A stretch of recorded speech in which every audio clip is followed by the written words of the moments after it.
Alright, welcome to another video in the Swarm series, and in this video we are going to take a look at how to install Centos Web Panel all by yourself. Okay, you don't need me to come do it for you. You can do it for yourself. You can do it for your clients.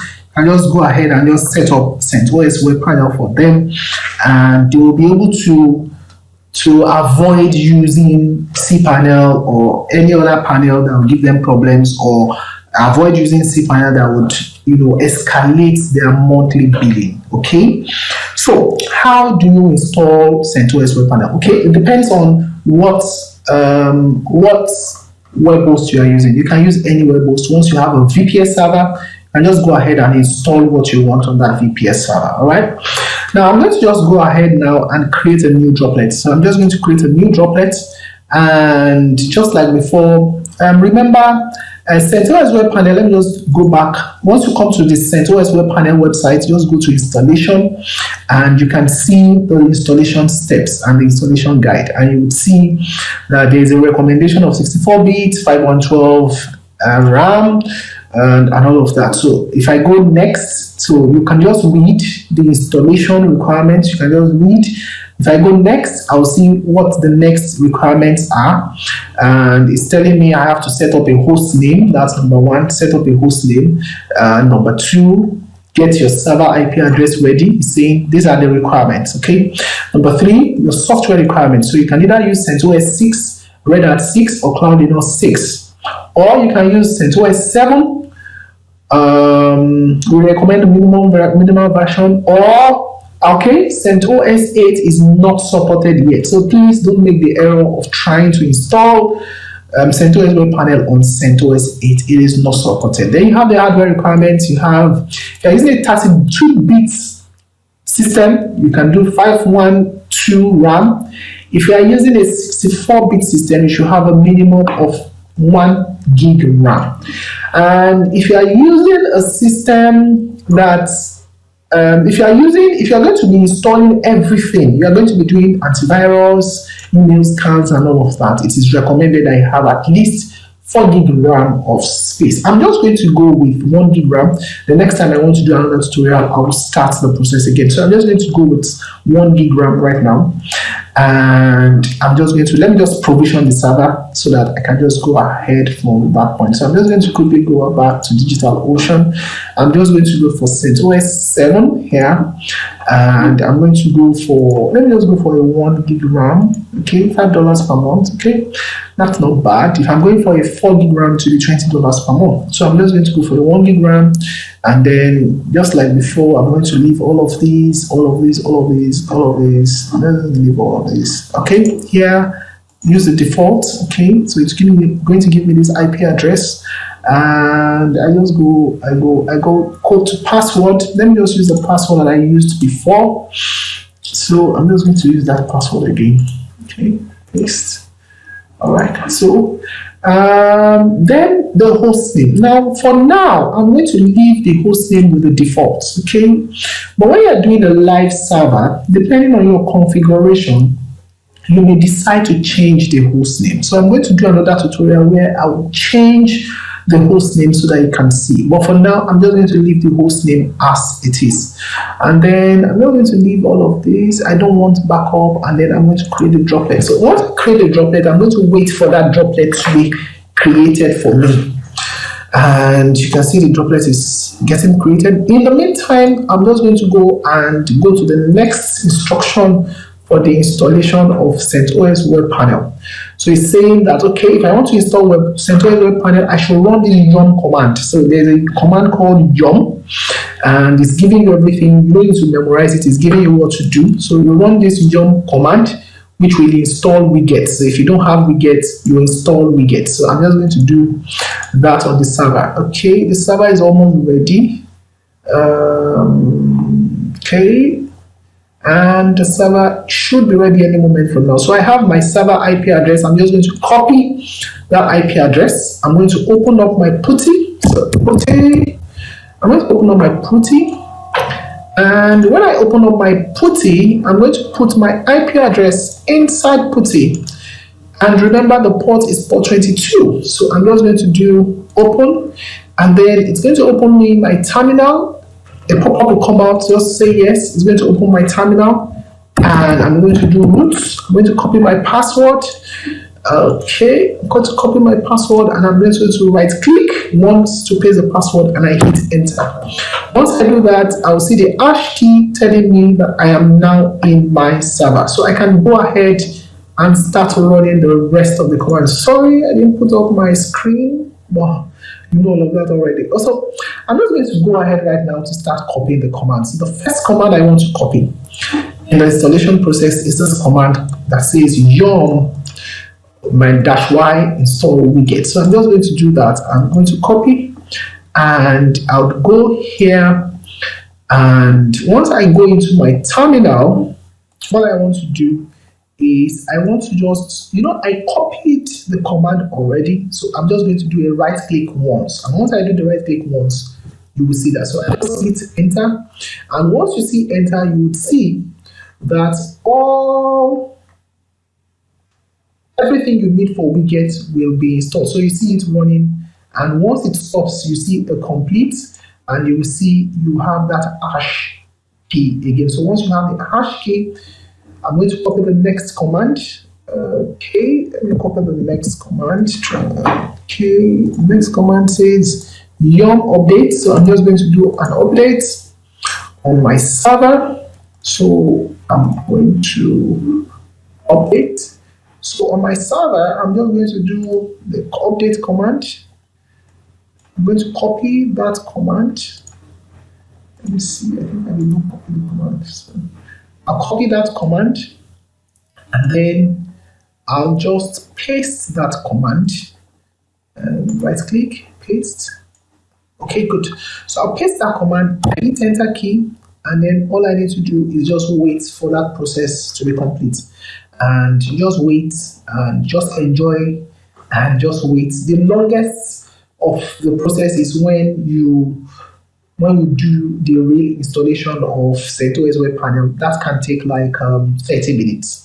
So depending on where you are, make sure that when you are installing a server, make sure that you have power, make sure that you have stable internet connection, make sure that your internet connection is fast, so that as you run those commands, you can just do everything you want to do and complete your server installation once and for all, that it doesn't break. If it breaks, it may mean that you have to reinstall your server before you continue. So you have to wait for the update to continue. So what happens here is that everything on your system will be updated to the latest version.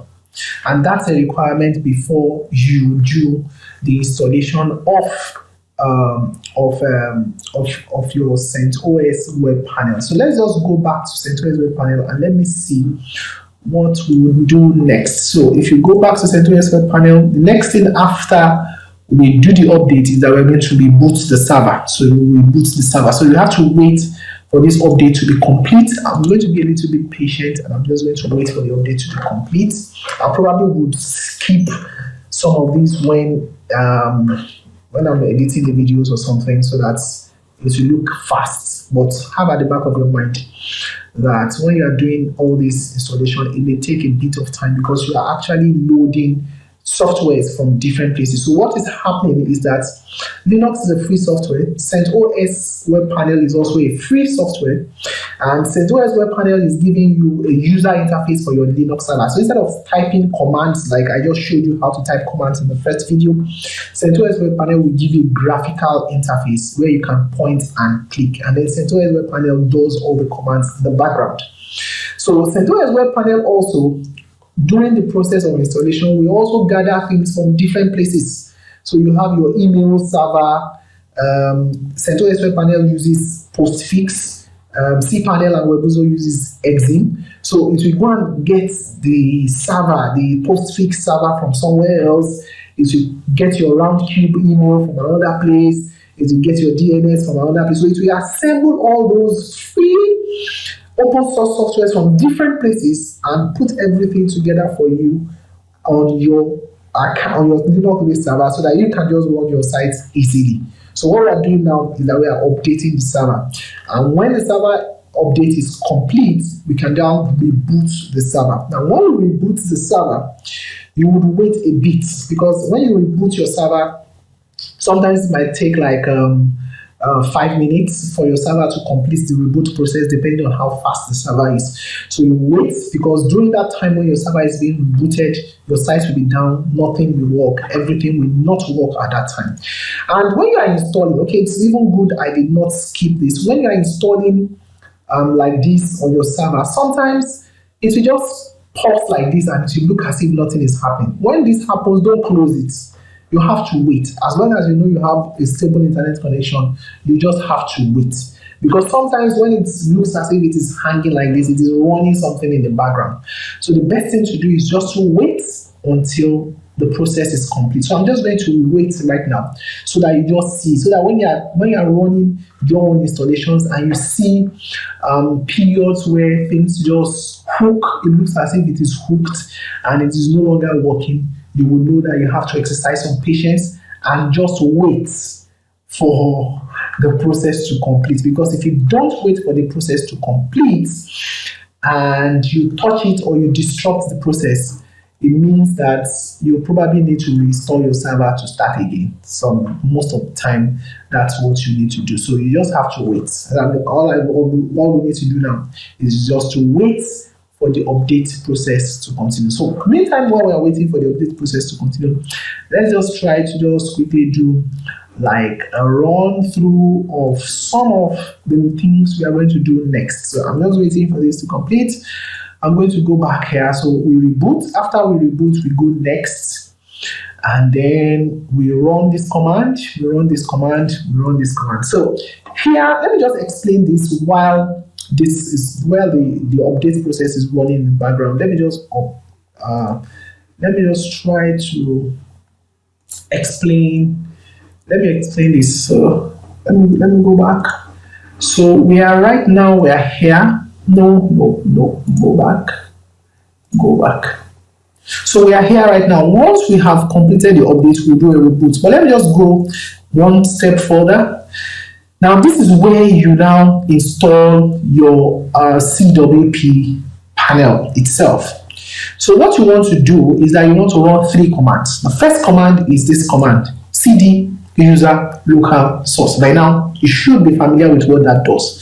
So what you want to do here is you want to do change directory and you want to go into the user local source directory. That's what that command does. The second command, I mentioned it in the video when I was just running through Linux commands, is a widget. So widget means you want to access a website. So what you want to do here is you want to do widget and you want to download the CWP panel from this website. Okay, then finally you want to run this to now do the installation for you. Just 3 lines of command and you can start your installation. Now you have to pay attention here. You are not running a CentOS 6 server, okay? You are running a CentOS 7 server, which means these are the commands that you want to use, all right? Now, when you do your installation, these commands, there are some other commands that you can use that have extra arguments, okay? We call them extra arguments. For instance, you can say restart, okay? Because when you finish your installation, you are supposed to reboot your server. So you can compress all the arguments together. This third argument, you can compress everything together. Instead of doing reboot, you can just compress everything together into one argument. So here we want to do this last argument here, which is shcwp-e17. That's on CentOS 7. You can just do shcwp-e17 latest, which is this command here, and then you now combine other commands, like you want to say -r, which is automatic restart after successful installation. Okay, so you now add -r and you say yes, and then you can now say, okay, install PHP FM 5.6 if you want PHP to be installed. I think the latest version of PHP is 7.4, but if you want PHP 5.6 to be installed, you say 5.6. I'll probably go for 7.3. Okay, I'll probably go for 7.3. And then if you want Softaculous to be installed, you say yes. Now, Softaculous is a script installer. So if you want to automatically install scripts like WordPress, PrestaShop, and so on, Subtaculous is a script installer that is made by those that created Webuzo. So the same people who created Webuzo actually own Subtaculous, and you pay $2.5 for Subtaculous per month. But you may not need it. I'll show you why you may not need it later. But when I was doing my own installation, I actually added it. I used this command. Let me just go back here so that's where we are. Let's check if our installation is complete, and if it is complete, let's move on to the next thing. So let me just quickly check if the installation is complete, and you can see that the installation is now complete. So you can see complete here. So that installation is complete. So the next thing I want to do now is I want to reboot the server. Okay, now you can reboot your server in two ways. You can reboot your server in your terminal by just typing reboot here and clicking enter and hitting enter. When you do that, you would reboot your server. Or you can reboot your server from your DigitalOcean account. So if you go to your DigitalOcean account, you can come under your server, click on it, and there should be a place where you can reboot your server. Let me just use these three dots here. And let me see, is there a place where I can reboot my server? Reboot my server. There should be a place where I can restart or reboot my server. Okay, good. So when you click on, let me just go to droplets. Let me go to droplets. I think my internet connection is a bit slow right now, but let me just go to droplets. Okay, when I click on the droplets, you can see all the functions that you have. And I think there should be a place where, okay, let me go for power, and I can turn off, but I want to do a reboot. Power cycle, the power cycle will be at set. Okay, so let me just go for a power cycle. So that should reboot my server. Now, during the period when your server is being rebooted, you will notice that your SSH terminal will log out automatically. It will just log out automatically for issue. Because at that point, the SSH will no longer be able to connect with the terminal again. So you can either do a reboot here, or you go into your server and you do a power cycle on your server. So you are doing a restart of your server. So I think it is complete. Okay, that is complete. And let me see if this server is still active. Okay, you can see that the server is no longer, if you try to access your server now, it will no longer work. So you can do a power cycle here. Just go into your server. Let me just do it again. Just go to your droplets, click on the server, go to power, and do a power cycle. That will restart your server. Or you can go into your terminal, and inside your terminal, you can just do a reboot, and that would work also. Now, the moment you reboot your terminal, you will discover that it won't work again because you have done a reboot. So you have to start the process of accessing your terminal again. So what I'm just going to do is I'm just going to close the terminal here.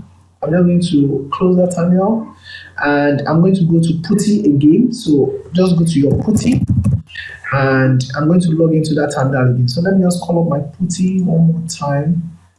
PuTTY. So I'm just going to grab my IP address from copy my IP address. I'm just going to grab the IP address. So I go to my browser. I just go to my browser, and I'll grab my IP address. So I'm just going to get the IP address, IP copy, and then I'll come back to my PuTTY. Okay, PuTTY, and I come back to my PuTTY. Okay, and in my PuTTY, I'm going to put in my IP address. Remember, the port is port 22. I'm going to just open, and once I open my PuTTY, you'll be given the terminal. All right, so I want to log in as root, so I'm just going to do a root login, and I'm going to copy my password. Okay, copy my password, remember, and then I'm going to do a right click once and hit enter key, and I would log into my I'll log into my server, so I can see the hash key. I log into my server, so I've done a reboot of that server already. So the next thing I want to do is I want to see what instruction I should run next. So I'm going to go to my CentOS Web Panel, and under installation, let me just see where we are. So I've done this already, and we have one past here. Okay, we've done reboot. So the next thing is I want to go under the command for CentOS 7. So I'm going to run the first command. I'm going to copy that first command. I'm going to go into my terminal. I'm just going to do a right click to paste that command. I hit enter key and I move into that directory. Good. So I go back to the instruction, and then the next command is this. We get this. So I'm going to copy that command. I'm going to go back to my terminal, and I'm going to just right click once. That terminal is pasted. I hit enter key, and that is done also. The next step, like I was explaining just now, is I want to now do the real installation of CentOS Web Panel. Now, this will take some time. So what I want to do is I want to run this third step. But I'm not going to do that. I'm going to just use this command on CentOS Web 7. Remember, if you are doing 06, you will use CPW-latest. If you are doing CentOS 7, you will use CPW-E17-latest, which is what I want to do here, CPW E17 latest, and I'm just going to copy this to add Softaculous for me. So I'm just going to copy this line, and I'm going to paste that line. I'm going to paste that line in my terminal. All right, right click to paste the line in my terminal. Then I'm just going to use my arrow key, the back arrow key, to go to the point where I have 5.6. So you have to patiently do this. And once I'm in front of the 6, I'm just going to use my backspace. I'm going to clean off 5.6, and I'm going to use 7.3 as my installer. So I have that. I can now go and I just do enter. Now this will take about 30, depending on the speed, it will take about 15 to 30 minutes to complete. So I'll be back when the installation is complete. I'll just probably just go buy maize and eat right now.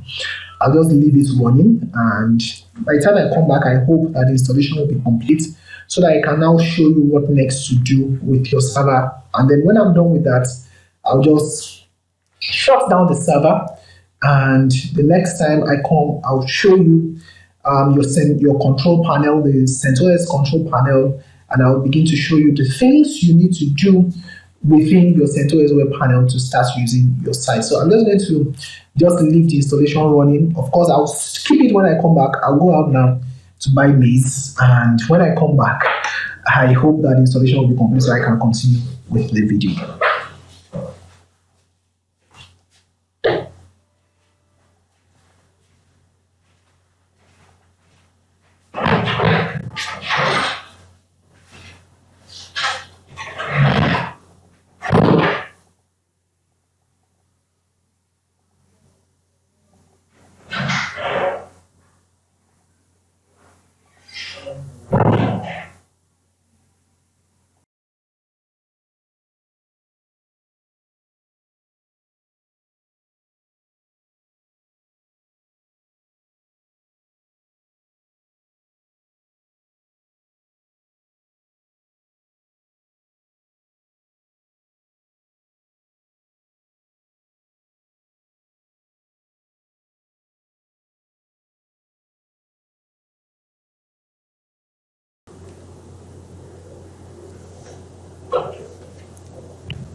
Okay, and you can see that now CentOS Web Panel is installed. So you can see CWP installed, and then it gives you the links, okay, that you can use to access your server. So you have your MySQL root password, you have your, in fact, the most important thing is you want to pay attention to this link, okay? These are the links that you are going to use to access your admin panel. So what I want to do now is that I want to just select everything from here. You can see my server is restarting because we gave that reboot command in the command that we used. So what I'm going to do here is I'm just going to copy all of this. I'm just going to, and to copy, what you want to do is you want to select it. Then just like you used the right click to paste, you're just going to click the right click once, and I'm just going to keep all of that, including my root password, in a separate file somewhere. So I'm just going to open a notepad in the background, and I'm just going to keep everything there. So once I have done that, of course, the server has restarted. So the server is restarted, and I want to believe that by now the server should be up and running. So in the next video, we'll start exploring the CentOS Web Panel and how to host your sites, what to do, and things like that. But what I'm going to just do now is I'm going to use this HTTP. I'm not going to use the SSL because the SSL is not installed right now. I'm just going to copy this one, and I'm just going to my browser, and I'm just going to log in. So let me just go to the browser, open a new browser, because right now I have installed that. I'm just going to go to the browser, which is the IP address :2030. And it will ask me for, okay, it's private, blah, blah, blah. Just use advanced. Go to the unsafe sites. Safe, I'm the one that created it myself. And you can now just do root, and you put your password. So that password that you use to access your SSH server is the same password that you're going to use here, and then you just log in. Once you do a login, you will be presented with the admin panel of your CentOS Web Panel. And then from here, you can begin to do your configurations. Okay? Now, the first thing you want to do is you want to create packages. After you have created packages, you want to create accounts. Now, the moment you log into your CentOS Web Panel, one of the first things you want to do is that you want to make sure that you install firewall. You see, the moment you create your account, I don't know how that thing works, but the moment you create your account, they start attacking it. So you would see that people will start attacking that account with a bid to gain entrance into your account. And that is why immediately you have installed your account, please go to firewall. You see all these notices. Please go to firewall immediately. Just go to firewall and enable CSF. Remember when we did Webuzo installation, we also enabled CSF on the server to guard against unwanted entry into the server. So you want to use this, and you just want to say enable firewall. So you just wait for the firewall to be enabled, and if there's a need for you to do a restart of the firewall, you can just restart the firewall. But right now, you can see the firewall has been enabled. So you have firewall protecting your site. You don't want to disable your firewall. I will show you what this CSF is doing very soon. The next thing you want to do is you want to enable mod security. Very, very important also. This is also a form of protection for your server. So I'm just going to go there, and I'm going to also enable mod security on the server as well. So let me just wait for that to load, and we'll just enable mod security. Very, very important that you do all these things. Okay, if you don't do them and your server gets hacked, well, it is your fault. Okay, it is your fault that your server has gotten hacked because you did not enable security features that are available to you. So I'm just going to wait for the mod security page to load, and I'm just going to enable mod security, and I'm just going to take like maybe 2 minutes to just explain a little bit of how CentOS Web Panel works. And once I have done that, I'll just stop this video and we'll continue in the next video. So I'm just waiting for this page to load. Mod security, waiting for mod security to load so that we can just continue. Okay. Let me just go to the dashboard on a new. Okay, good. So mod security is here.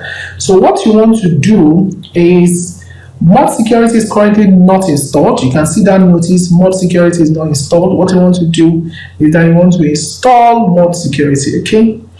And are you sure you want to install mod security? Yes, I want to install mod security. So you just wait for mod security to be installed. Now, those two things are things that you want to set up immediately you install your server to protect your server against attack, because you see brute force attack will be targeted at your server and you don't want to be caught with your pants down. So we just wait a little bit for more security to install. Then I tell you something we do just to see and understand the threats that I am talking about. So I'll just show you a setup to do right now. So what you want to do now is that I want you to go and get an email address that you probably don't use very well, because once I show you this step, you would have you can have like 1,000 attacks on your server before tomorrow morning. You can have like 1,000 attacks on this server. So mod security has been installed now. Okay, mod security successfully installed. So I'm just going to close this. So you can see mod security is installed and it is active. Now the next thing you want to do here is you want to go to your server settings. No, let me just go to the CWP settings. Let's see edit settings. Let me see if what I want is here. I'm also new to this control panel. I've only been using it for like 3 days. We started the research over the weekend, and I've also just been using it for like 3 days. So if I'm not flowing very well, you have to just bear with me. I'm also as new as you are to it. I'm also new to it. So you want to go to CWP settings and you want to go to edit settings. Now you want to put in your admin email here. Okay, so now please, just for now, this is a test server. On a real server, you probably want to use your real email address that you monitor. Now, the reason why I'm warning you about this is that you can get like 1,000 emails warning you of attacks before it is tomorrow morning. Before tomorrow morning, you can get like 1,000 emails, 1,000 different attacks that will be prevented on your server. So I'm warning you now. So what you want to do is you want to put in your email here. For instance, if your email is new@example.com, just put in your email and then say forward server system emails to this email address, and then just copy that same email and then put your CSF LFD alerts here also, and then just do save changes. Okay, now the reason why I want you to do that immediately is I want you to see the kind of threats that come at your server the moment you have a server online. There are a lot of threats that come at your server. I just want you to see an example of all those threats. So that's your server that is on port 22. You know, when you wanted to log in with Putin, you use your IP address and port 22. You would see firsthand how many attacks will be directed at that port. And that's what you want to prevent. So in the next video, I'll show you some security that you can use so that you change your server ports from port 22. Now, the moment you change your server port from port 22, you will see how the attempts on your server will just crash, because now they don't know where to direct the attacks at. So I just wanted to experience how those things are. So in the next video, we'll start looking at this control panel and we'll look at, how do you create a package? Because the next thing we want to do now is to create a package. Don't forget, Centos Web Panel, you can use it to do resellership. So if you get like a 200 gig server, you can create packages. So you can just go to a site like Google Host and see what packages they have, and then you can also create packages and resell from your Centos Web Panel, and then your customers can host their website with you, although you are doing a resellership. So if you go to a website like googlehost.com, you can see what reseller packages they have. Okay, if you go under their hosting, you can just look at, okay, what are they offering? Okay, and then you can also offer something similar. So if you want under their hosting, let's say Get Web Hosting, let me see what packages they have. Now I'm in a bit of a hurry. Okay, so you can see, like, if you get a 2 gig server with them, they will charge you $500 per month. Okay, if you get a 6 gig server with them, they will charge you $700 per month. If you get a 12 gig server with them, they will charge you $950 per month. If you get a 25 gig server with them, they will charge you $2,100 per month. Let me just quickly call up my calculator and let's quickly do a little bit of quick maths. Okay, let's do a quick maths. Okay, now let's quickly go to Contabo and let's look at the servers. I'll be closing very soon. I just want to quickly check this in because I won't cover it again. If you go to Contabo and look at VPS servers, you will see that for $5 per month, in fact, for 99 euros, about $6 per month. For $6 per month, you're going to get 200 gig of space for $6 per month. So let's go to the calculator and let's just do a quick math. So if you go to, let me just call up my calculator. Okay, good. So if you get $6 per month for 200 gig of space, $6 at 473, I think that's the exchange rate for today, 473, that's like 3,000 naira or 2,800 naira per month. Let me say 3,000 naira per month. If you pay 3,000 naira per month for a 200 gig server, and Host is offering the same server at how much? Host is offering, let's pick 12 gig. Host is offering 12 gig at 950 naira per month. Okay. Now the question now is 12 gig. How many 12 gig can you get from? How many 12 gig can you get from 200 gig? So if you do 200 gig, my calculator, if you do 200 gig, you can get like divided by 12, you will get 16. Okay, 200 gig will give you 16. So 200 gig is going to give you like it's going to give you 16 different accounts. So let's assume that per month you sell just like 10 at 950 naira. So if you have 10 customers who pay you 950 naira per month for 12 gig, you'll be able to do like times 10, 9,500 naira. Minus 3,000 naira that you paid at 473, you have like 6,500 naira left. That means you can run your business while other people pay for it. Okay, you can run your business while other people pay for it. So one of the advantages of running CentOS Web Panel over a control panel like Webuzo is that with this you can easily do resellership. Unlike in Webuzo, where Webuzo is a single user panel and you can't do resellership with it, you can actually do resellership quite easily with your CentOS Web Panel. So cPanel has that feature. cPanel has what is called a WHM, that's the Web Host Manager, where you can easily offer resellership from inside cPanel. So Webuzo also has the same features, and you can easily see all of that in your control panel. So if you come into your control panel, you will see where you can create packages. There should be a place for packages. You see packages. You can create packages, you can create accounts and all of that. In the next video, I'll cover more of that.